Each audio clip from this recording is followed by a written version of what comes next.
Exclusivité Wikistreak, un physicien en colère parle d'énergie libre. Un physicien en colère tenait à rendre public ce qu'il pense du monde scientifique d'aujourd'hui, dans un texte qu'il a écrit lui-même.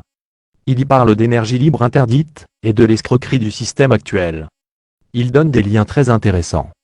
Il a choisi le média alternatif et philosophique Wikistreak pour s'exprimer. Nous tenions ici à le remercier. Ce texte est important, car voilà enfin un scientifique qui ose rompre le silence, dégoûté par un système fasciste. Vive la démocratie et l'énergie libre. Il est notre prix Vicky Nobel de physique 2011. Le savoir et la technologie, comme base d'une civilisation contre la puissance des lobbies sur la recherche scientifique, voilà ce qu'il faut chercher. Ouvrons la boîte de Pandore, et mettons un terme à l'hégémonie du nucléaire, du pétrole et de toutes les autres ressources fossiles pour échapper à leurs conséquences dévastatrices sur notre environnement, notre Terre. Puisque quelques amis me l'ont si gentiment suggéré, au nom de la liberté d'expression, de mon mépris des Grenelles de l'environnement, de mon dégoût du nouveau cinéma, taxe carbone et mox de Fukushima, et pour le bien-être de tous, aujourd'hui, c'est l'heure du grand lavage de mains et de cerveau. L'unique vérité est l'art de voir. Voyez. Je fus chercheur et docteur en physique au théâtre de l'enseignement occidental, ce que je sais dépasse tout ce qu'on vous a appris, et même tout ce qu'on vous a caché. C'est mon libre arbitre et ma recherche de la connaissance qui me l'ont révélé, à jamais merci à l'esprit philosophique français, et à la culture des philosophes des Lumières, que j'ai adopté au cours de ma jeunesse d'expatrié. Ce que je veux vous donner dans cet exposé, c'est une réalité simplifiée des propriétés cachées de cet univers, de sa compréhension viendra la fin de tous les problèmes de ce monde. Et viendra la motivation absolue de changer ce monde, avec un argumentaire solide, et une vision future prometteuse, qui n'existe plus dans aucun courant politique actuel petit ou grand. Il s'agit des méthodes pour produire de l'énergie notamment, sous forme électrique et quasi gratuitement en consommant le vide de l'univers, et quelques technologies d'armement, se basant sur les propriétés réelles du vide de l'univers. Et le vide n'est pas vide, c'est un océan d'énergie invisible dans une dimension, sous-espace, que nous ne percevons pas par nos sens, et le commun de notre technologie. Vous pensez peut-être que le pétrole, et le nucléaire sont les seules sources d'énergie qui existent, que les armes de votre armée sont les meilleures? Vous vous trompez tous, mais vous avez été trompés depuis au moins un siècle par des lobbies surpuissants, maléfiques, lesquels dirigent réellement ce monde en sélectionnant leurs dociles marionnettes les représentants, Bush, Obama, Sarkozy, Ben Laden, Merkel. Lesquels pour exemple, au début du siècle dernier, ont répondu à Nikola Tesla au sujet de son idée de générer de l'énergie électrique gratuite produite en puisant directement, dans le vide énergétique inépuisable de l'univers, aussi rendant cette énergie accessible en tout point du monde sans fil. Mais, monsieur Tesla, où allons-nous placer le compteur? Le principal actionnaire des projets de Tesla, se nommait déjà JP Morgan, lequel lui a rapidement coupé tout crédit. On comprendra cela pour continuer à exploiter les ressources fossiles, et en tirer le maximum de profit entre amis. 1. Tenez maintenant dans votre esprit ces simples questions. De quoi dépend une civilisation? Qu'est-ce qui en fait sa puissance, sa liberté et son indépendance? Sa culture, sa langue, ses hommes politiques, son histoire, les infections mentales qui servent de religion. C'est beau, c'est du folklore, presque une pure perte de temps, un égarement nostalgique sans fin. Au fond nous partageons tout le même ADN, nous avons tous besoin de manger, et tout besoin d'énergie pour fabriquer ce dont nous avons besoin, faire grandir notre civilisation et notre bien-être, nous simplifier l'existence et cela bien plus que d'une histoire, ou encore une religion et une culture. Alors une civilisation dépend peut-être de son armée, eh bien non, mais de la technologie et la connaissance utilisée par cette civilisation, et son autonomie énergétique, donc des ressources pour atteindre cette autonomie. La clé d'une civilisation, c'est son énergie et rien d'autre. Et si demain, une ressource nouvelle devait être le vide de l'univers, alors toute civilisation qui l'utiliserait, deviendrait de facto indépendante de toutes les autres ressources, dont notamment le nucléaire et le fossile, et indépendante de tous les lobbies contrôlant ces dites ressources. Que pensez-vous d'1 million de soldats rendus malades par une onde? Ou morts? Eh bien ils n'auraient servi à rien. Et tout le matériel dont ils disposaient avec. Qui l'emporte? Celui qui a le plus de connaissances même au détriment d'une armée réduite, à l'extrême comme le disait Bonaparte, l'esprit l'emporte toujours sur l'épée. Aujourd'hui c'est plus vrai que toute autre chose. HAARP, le soi-disant centre d'études et de recherche atmosphérique américain situé en Alaska, il s'agit d'une arme en mesure de détruire toute forme de vie en quasi tout point du monde sur une zone dépendant de l'énergie disponible pour modifier les propriétés du vide de l'univers sur cette même zone, et rendant ainsi ce même vide impropre pour toute forme de vie qui baignerait dedans.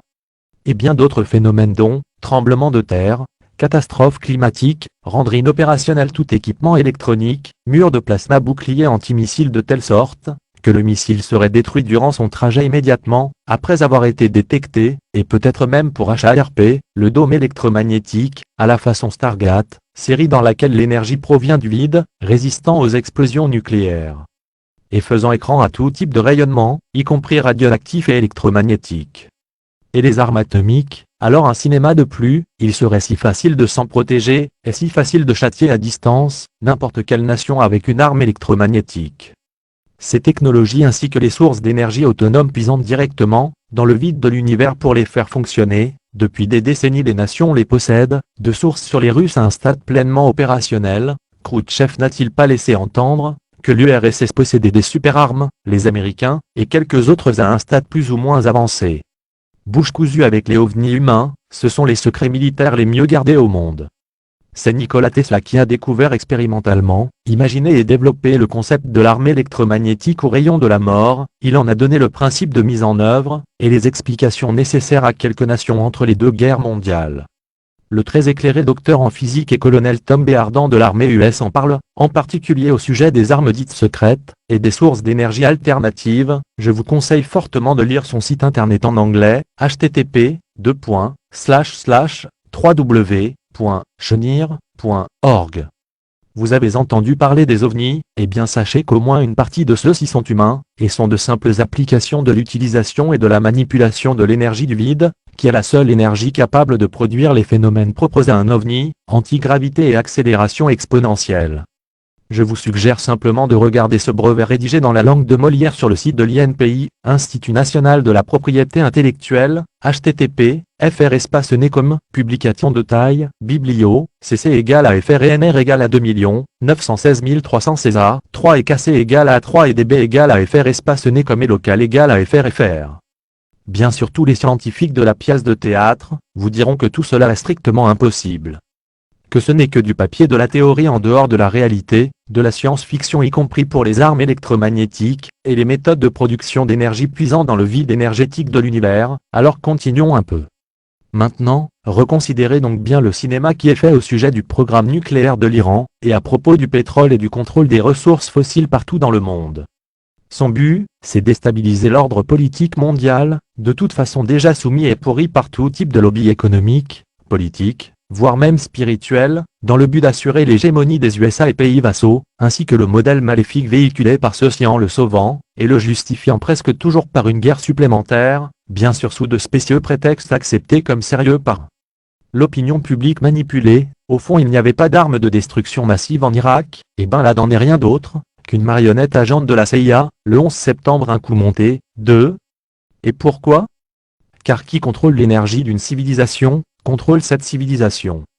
En l'occurrence, il est facile de contrôler le pétrole, et le nucléaire puisque tous les deux, dépendent directement de gisements localisés dans des pays, ou des zones d'influence de superpuissances ou groupements de pays se comportant comme tels, donc qui contrôle les 10 pays politiquement ou économiquement en disposent.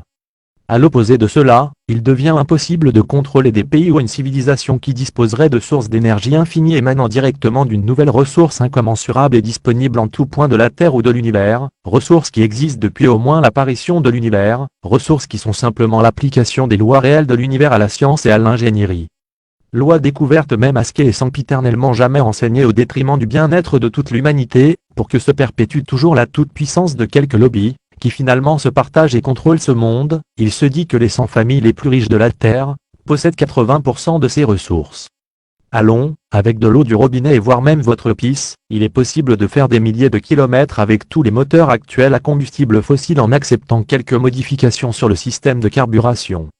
Malheureusement en anglais, regardez les brevets de Stanley Meyer sur le site de l'INPI, Institut National de la Propriété Intellectuelle. http://fr.espace-ne.search-results.fr, FR db égale fr.espace-ne.com et commercial st égale advance et d commercial in égale Meyer, plus, Stanley, plus, A. Il semblerait que ce brave sexagénaire de Stanley se soit effondré mort à la sortie d'un restaurant en mai 2006, certainement empoisonné, aussi son buggy de démonstration fonctionnait à l'eau et en consommait très peu, certains affirment 3 litres pour 1000 km, d'autres pour 100 km. La technologie de Stanley Meyer étant relativement simple et accessible, demandez-vous donc pourquoi aucun constructeur automobile ne la propose ni ne l'exige? Allons, avec un ou des aimants, un ou des électroaimants, un système oscillant mécanique ou électronique, quelques composants électroniques, il est possible de produire de l'énergie électrique ou mécanique sans fin ou perpétuelle, sans consommer quoi que ce soit, si ce n'est le vide énergétique infini de l'univers dans lequel nous évoluons, et sur lequel est basée toute la vraie physique, celle de l'entendement et de la raison. Le contraire de la fiction, des plagiats et postulats douteux d'Einstein, et autres savants soumis défroqués unineurones, pas un neurone pour surveiller l'autre. Vous ne me croyez toujours pas, je vous suggère de lire attentivement ces quelques brevets sur le site de l'INPI, et cette fois-ci en français et d'une technologie tout à fait accessible à quiconque, la surcapacité, rendement supérieur à 1 ou encore par exemple, une machine qui consomme 1 watt pour en produire 2 ou plus, est quelquefois clairement mise en avant. http fr espace necom, publication de taille, biblio, cc égale à fr et nr égale à 2 399 757 a 2 et kc égale à 2 et db égale à fr espace necom et local égale à frfr. http fr espace necom, publication de taille, biblio, cc égale à fr et nr égale à 2 363 929 a 1 et kc égale à 1 et db égale à fr espace necom et local égale à frfr. http fr espace necom, publication de taille, biblio, cc égale à fr et nr égale à 2 528 257 a 1 et kc égale à 1 et db égale à fr espace necom et local égale à frfr. http fr espace necom, publication de taille, biblio, cc égale à WONR égale à 0152 390 a 1 et kc égale à 1 et db égale à fr espace necom et local égale à frfr. http fr espace necom, publication de taille, biblio, cc égale à WONR égale à 02 73 779 a 1 et kc égale à 1 et db égale à fr espace necom et local égale à frfr.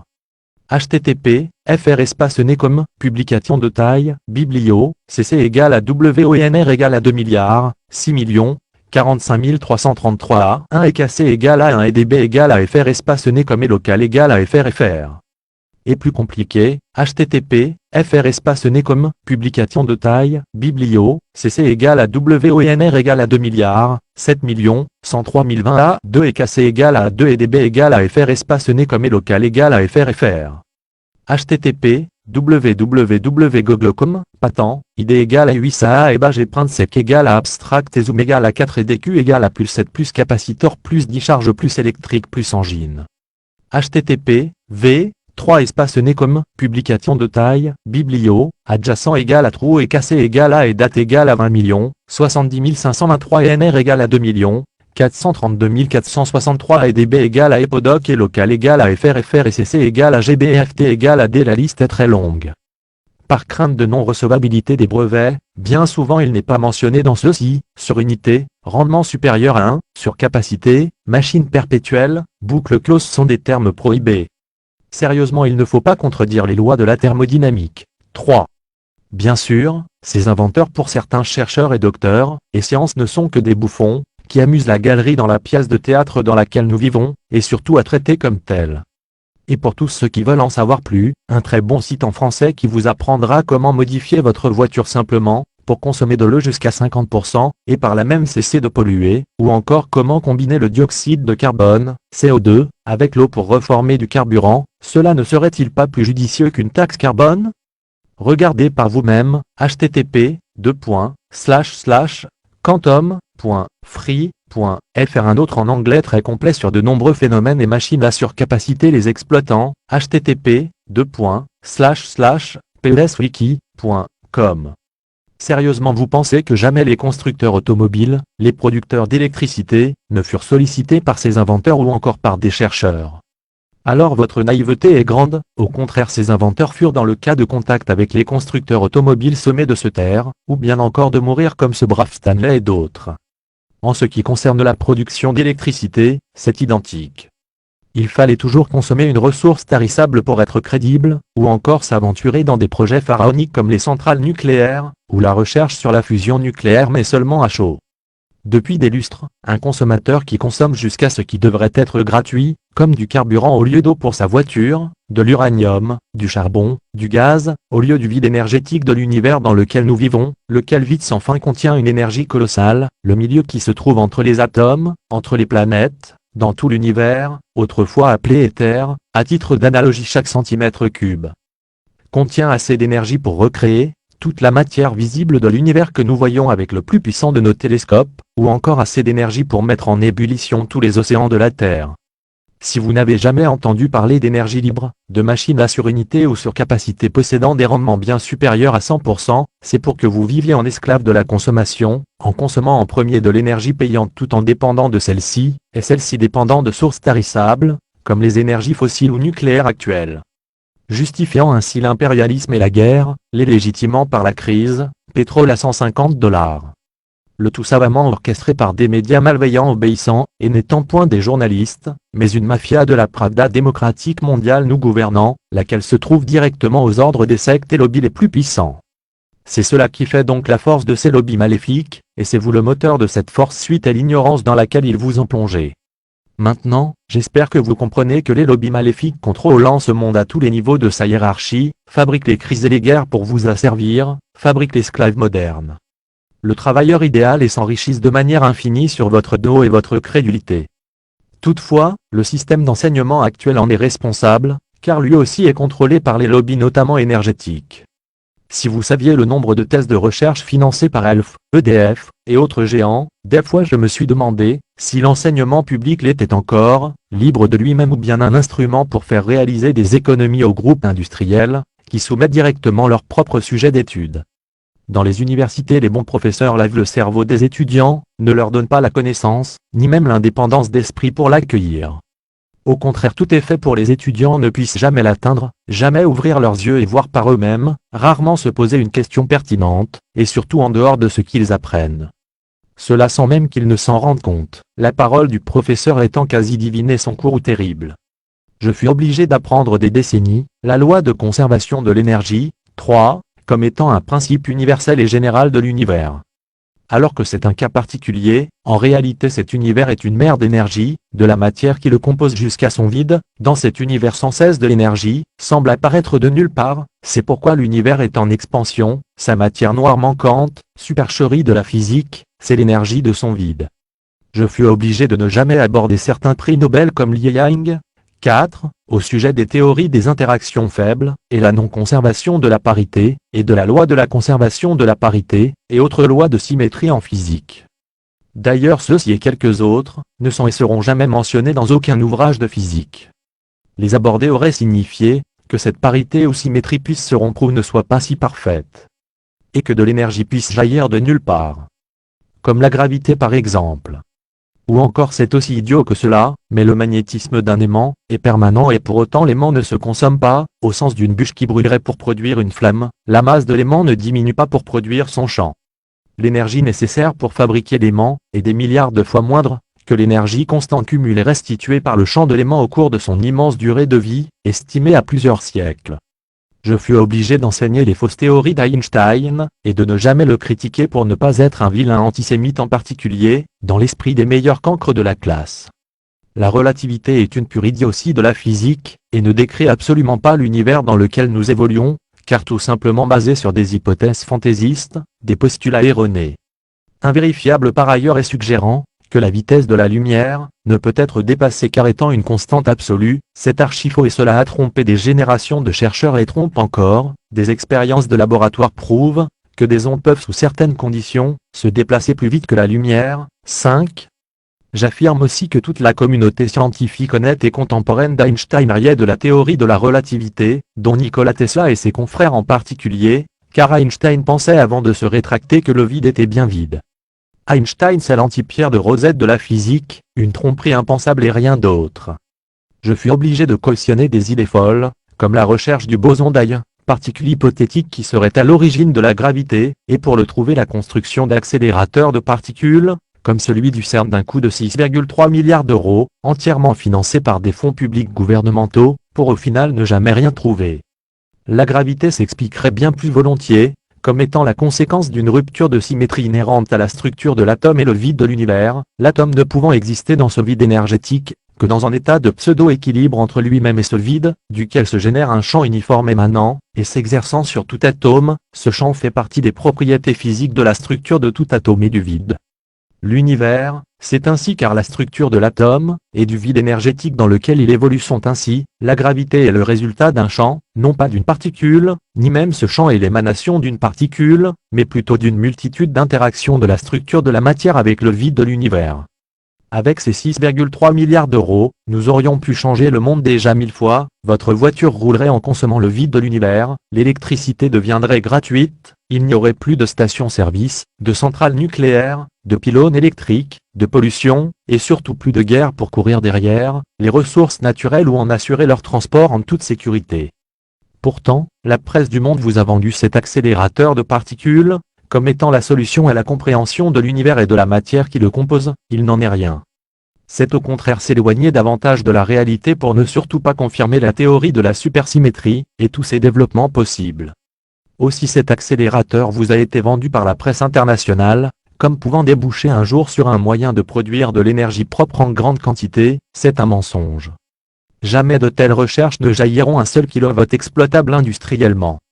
Je fus obligé de mentir au sujet des phénomènes de fusion à froid, 6, de les nier, alors que ceux-ci sont bien réels, et peuvent produire de l'énergie notamment, sous forme de chaleur au même titre, que les phénomènes de fission des centrales nucléaires classiques, mais cette fois-ci sans matériaux radioactifs épuisables, comme l'uranium et en plus produisant des déchets encore plus radioactifs.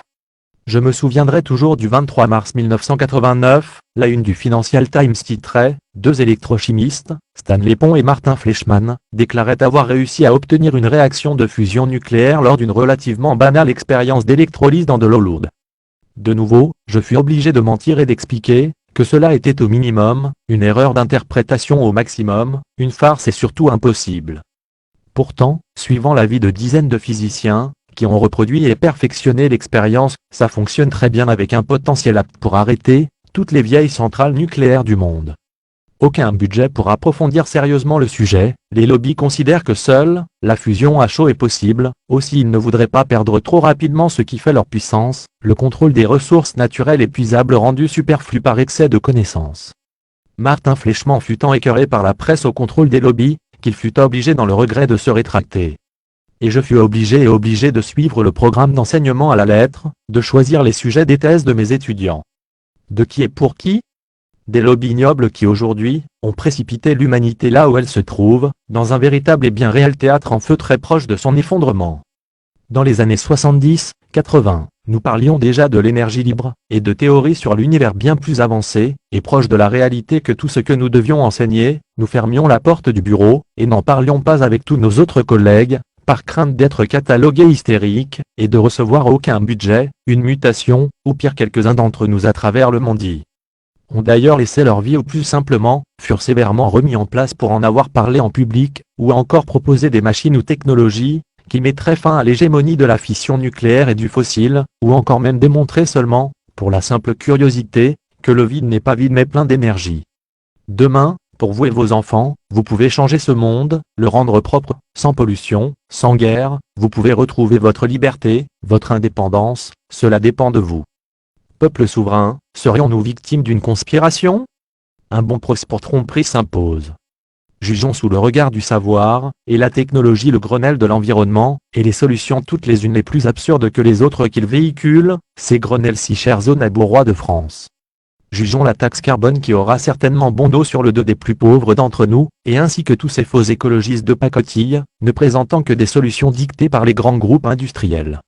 N'oublions pas aussi les leaders, et grands actionnaires de ces grands groupes industriels autrefois entreprises publiques, qui je vous l'assure en connaissance de cause, maintiennent ce monde comme il est et le détruisent chaque jour, un peu plus au nom du sacro-saint profit et contrôle de votre existence, sans quoi il n'existerait plus depuis belle lurette. Chassons ces démons, ces mafias, ces lobbies, leurs marionnettes, leurs organisations, leurs sectes. Ce sont des assassins, des comploteurs, des manipulateurs, des usurpateurs. Des criminels contre l'humanité, la paix sur terre et le genre humain bien pire, que tous ceux qu'ils vous présentent comme étant les pires. Le monde dans lequel nous évoluons actuellement est une insulte à l'immense potentiel intellectuel du genre humain, et à l'immense potentiel énergétique de l'univers dans lequel nous avons la chance d'évoluer. Le changement s'impose partout, y compris dans l'enseignement et dans la science, et pour que plus jamais cela ne se reproduise, partageons et rendons la connaissance publique, open source, sans contrôle et censure des lobbies, un monde meilleur apparaîtra alors. Réveillez-vous aux armes, à vos ateliers citoyens, votre avenir et celui de cette planète vous appartiennent, ne les laissez point entre les mains de ces hypocrites au sourire angélique, votre génie est plus grand que toute la force de toutes leurs épées réunies. Le pouvoir, c'est vous, le bon peuple. Signé, un physicien en colère. Note 1. Il s'agit des expériences que Tesla réalise à Wardenclyffe, suite auxquelles il découvre que finalement ces expériences ouvrent une brèche dans le vide énergétique de l'univers, et qu'il apparaît alors une quantité d'énergie phénoménale semblant provenir de nulle part. Une très grande quantité d'énergie devient alors disponible avec un très faible investissement énergétique, en fait l'investissement énergétique nécessaire à perturber le vide énergétique de l'univers inépuisable et présent de manière uniforme en tout point de celui-ci. Ces expériences furent arrêtées suite à l'arrêt de tout financement, les installations démontées. C'est à Wardenclyffe que Tesla démontre qu'il est possible de rendre disponible l'énergie du vide à grande distance de la source perturbatrice de celui-ci qui ouvre une brèche dans celui-ci. C'est l'expérience des lampes qu'il allume à plus de 20 miles de son émetteur perturbant le vide, lesquelles lampes s'allument en pompant cette énergie rendue disponible dans le milieu ambiant par la perturbation générée. Pour faire apparaître de l'énergie du vide, il faut l'exister de manière électromagnétique en générant sur une bobine des pulses de courant continu de plus de 500 kV, et moins de 100 microsecondes, alors s'ouvre la porte, et apparaît dans ce vide un potentiel énergétique quasi infini et utilisable. Pour modifier les propriétés du vide, et le rendre par exemple impropre à l'évolution de la vie, il faut l'exciter cette fois avec les mêmes pulses, mais avec des durées supérieures à 100 microsecondes sans toutefois dépasser une valeur limite. Dans ce cas, le vide devient une arme inimaginable. Tesla parlait du rayon de la mort. Quelques brides des travaux de Tesla, et les brevets relatifs à ses inventions, sont disponibles sur Internet. 2. Le 11 septembre, effondrement des tours du World Trade Center. Un tel effondrement ne peut se produire que par l'utilisation d'explosifs, les poutrelles coupées en biais comme au chalumeau, que l'on voit sur quelques photos du site après l'écroulement, et au cours de son nettoyage, témoignent de la présence d'explosifs de découpe. D'ailleurs, des traces d'explosifs ont été retrouvées sur des échantillons provenant du site. Rien que cela suffit à contredire la version officielle offerte par le gouvernement américain et ses agences de scénaristes. 3. Loi de la thermodynamique. L'énergie d'un système se conserve, en l'occurrence l'énergie ne peut que se transformer, et il ne peut pas apparaître en sortie d'un système donné plus d'énergie qu'en entrée. Cela est vrai seulement à l'échelle macroscopique d'un système sans tenir compte des mécanismes microscopiques, ou voire quantiques sous-jacents à un système. Or dans le cadre de l'énergie du vide de l'univers, il s'agit de phénomènes quantiques, donc sous-jacents à la matière et au milieu, vide énergétique, dans lequel elle se trouve l'irréversibilité des processus macroscopiques spontanés. Il n'existe pas de processus, dont le seul effet serait de faire passer de la chaleur d'une source froide à une source chaude. L'évolution spontanée d'un système isolé se traduit, donc toujours par une augmentation de son entropie, puisque la quantité de chaleur qu'il reçoit est nulle. Cette évolution est irréversible, car à la transformation inverse, correspondrait une diminution d'entropie. Entropie, grandeur qui, en thermodynamique, permet d'évaluer la dégradation de l'énergie d'un système. Cette loi devient désuète dans le cadre de l'étude de l'énergie du vide et des phénomènes relatifs à celle-ci. À nouveau, la loi ne peut décrire que des phénomènes macroscopiques et non quantiques. De plus, même si on considérerait une machine à surcapacité, qui puiserait son énergie du vide, comme un système macroscopique, alors son entropie diminuerait au cours de son fonctionnement, d'où le gain d'énergie du système C. L'énergie et l'entropie ne sont définis par les deux premiers principes que par leur variation n'est, donc, qu'à une constante près. Le troisième principe énonce que, à la température de 0 K, l'entropie de tous les systèmes est nulle. Or comme les deux premiers principes sont inapplicables dans le cadre de l'étude du vide énergétique de l'univers, ce dernier postulat perd son sens. Par constat logique, ces lois ne peuvent donc décrire que des cas particuliers dans lesquels il n'y a aucune interaction de la matière ou d'ondes électromagnétiques avec le vide énergétique de l'univers, niveau quantique et subatomique. Dans le cas contraire, ces lois ne sont tout simplement plus valables. 4. Tsung Daoli et Shen Ning-Yang, résumé et implication des deux prix Nobel, ouais à interaction and non-conservation of parity. Nobel Lecture, 200b11, 1957 de la of Parity Conservation and Doté Symmetry la of Physique Nobel Lecture, 200b11, 1957. La forte prédiction de la rupture de la symétrie par Li et Yang, et l'épreuve expérimentale de W. et compagnie en 1957 initie une grande révolution à travers la physique, et pour cela le prix Nobel leur fut décerné. Une des preuves de la rupture de la symétrie par W. et compagnie est publiée en 1957, il s'agit de la rupture de la symétrie de charges opposées, comme cela se produit aux extrémités d'un dipôle. Cette asymétrie est utilisée par les charges et les dipôles pour extraire de l'énergie hors du champ électromagnétique du vide. Pourtant aucun traité d'ingénierie électrique ou d'électromagnétique classique ne mentionne les implications énergétiques de la symétrie de tout dipôle. Comme aucun traité ne mentionne que toute charge et dipôle s'épanche librement dans une réelle et observable énergie électromagnétique continuelle, sans énergie d'entrée observable. Ainsi aucun traité implicite n'assume que tous les champs électromagnétiques, potentiels et énergie sont librement engendrés à partir de rien d'autre que leurs charges associées à leur source. Non plus que la loi de conservation de l'énergie soit falsifiée, ou que la charge doit recevoir son énergie des fluctuations du vide. La rupture de la symétrie signifie que quelque chose de virtuel mais réel devient observable dans le sens de conséquences physiques, qui sont à l'origine de toutes les forces de la nature. La rupture de symétrie à l'extrémité des charges d'un dipôle signifie cela, une fois que les charges sont séparées pour former un dipôle, alors le dipôle, ses extrémités chargées, absorbe continuellement des quantums d'énergie provenant du vide, intégrant ces quantums en photons réels et observables, et rejetant ainsi l'énergie électromagnétique réelle sous forme de photons dans toutes les directions à la vitesse de la lumière. C'est pourquoi un aimant dipolaire, NS, permanent, avec ses charges magnétiques opposées à ses extrémités, exhibe continuellement un champ magnétique dans l'espace l'entourant. Il y a donc un flux d'énergie électromagnétique continu extrait directement du vide et intégré en champ magnétique observable provenant de la structure même de l'aimant.